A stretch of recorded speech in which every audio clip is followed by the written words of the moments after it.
মামা ভাড়া জানি কত, 100 টাকা না? এলো তোমার 100 টাকা। মামা এটা আপনি কি দিলেন? কি দিলাম মানে? 100 টাকা ভাড়া তোমার 100 টাকাই তো দিলাম। ঈদের বকশিস দিবেন না?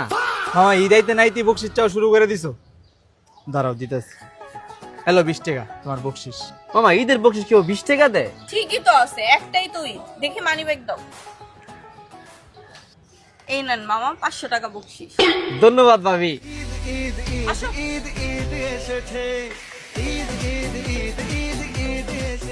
এলন মামা, আপনার পুরান জুতা পুরান নতুন বানাই দিছি, চকচক করতেছে, পুরো ভাবির মতো চকচক করতেছে। হ্যাঁ মামা ঠিক আছে। এলো মামা তোমার 50 টাকা। এটা কি দিলেন মামা? এটা তো আমি নর্মাল দিনই এলি। তোমার তো 50 টাকা কই লইলাম। আপনি আমার ঈদের বকশিস দিবেন না? হ্যালো 10 টাকা তোমার বকশিস। মামা মুচি দেখে অপমান করলেন, 10 টাকা? ঈদের টাকা নাই দেখে মামা পুরান জুতা ফুটের থেকে নাই যে কালি করা লইতাছি ঈদের দিন পরুম, আর তোমরা তাও বকশিস চাও। মামা আপনার ফুটের জুতাটা রং করে নতুন বানাই দিছি, কেউ দেখলে জীবনও বুঝবো না। 10 টাকা দিবেন আপনি? আচ্ছা ঠিক আছে, বাদ দাও। এই নাও 100 টাকা রাখো। ভাবি আসলে আপনার অনেক ভালো। ঈদ আইলো না, টেনশন আইলো মাথায়। স্যার আসসালামু আলাইকুম। ওয়ালাইকুম আসসালাম। ঠিক আছে থাকো।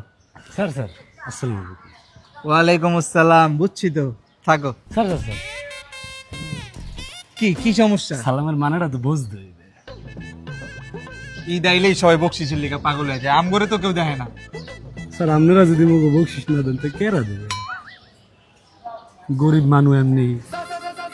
এলন 200 টাকা। খাও বাবু, একবারে মন মতো খাও, রোজার 1 মাস তো ঠিক মতো খাইতে পারো নাই। তুমি তো জানোই কাচ্চি টানের কাচ্চি আমার কত ফেভারিট। আমি কিন্তু খায়া যাব, 2টা পার্সেলও নিয়ে যাব। আচ্ছা ঠিক আছে খাও, নিয়ে যাও, আমি বিলটা দিয়ে দিই। ওকে। Excuse me. জি স্যার। ভাইয়া বিলটা কত হইছে? 1250 টাকা ভাই। 1250 তো বিল ভাইয়া। আপনার বকশিসটা কত? কিসের বকশিস ভাই? ঈদ আসার পর থেকে তো সব জায়গায় বকশিস, রিক্সা উঠলে বকশিস, সেলুনে গেলে বকশিস, বাসার দারোয়ানের বকশিস, কাজের বুয়ার বকশিস। বকশিস দিতে দিতে আমার রঙিন ইটটা সাদা কালো হয়ে যেতেছে। কয়দিন পরে দেখা যেতেছে আমার প্লেট লয়ে মানুষের কাছে বকশিস চাইতে হবে, ভাই বকশিস বকশিস বকশিস। কি একটা অবস্থা, আপনারা কি বলুন। তো আপনার একটা বকশিস আছে না? আচ্ছা আপু, আমাদের খাবারটা কেমন হয়েছে? আলহামদুলিল্লাহ ভাইয়া, কাচ্চি টানের খাবার তো বরাবরই মজা। এই যে আপু বললো খাবারটা মজা হয়েছে, এটাই আমাদের বকশিস। কি বলতেছেন? তাহলে কোনো এক্সট্রা বকশিস লাগবে না? আমাদের কাচ্চি টাঙ্গে কোনো বকশিস লাগে না। তাইলে তো ভালোই। তাহলে তুমি জানি পার্সেল করে নিতে চেয়েছিলা, 2টা। আপনি 4টা পার্সেল দিয়ে দেন। এই নেন বিলটা, আমি কাউন্টারে দিয়ে আচ্ছা দিতেছি। ঠিক আছে। খাও বাবু, মন মতো খাও।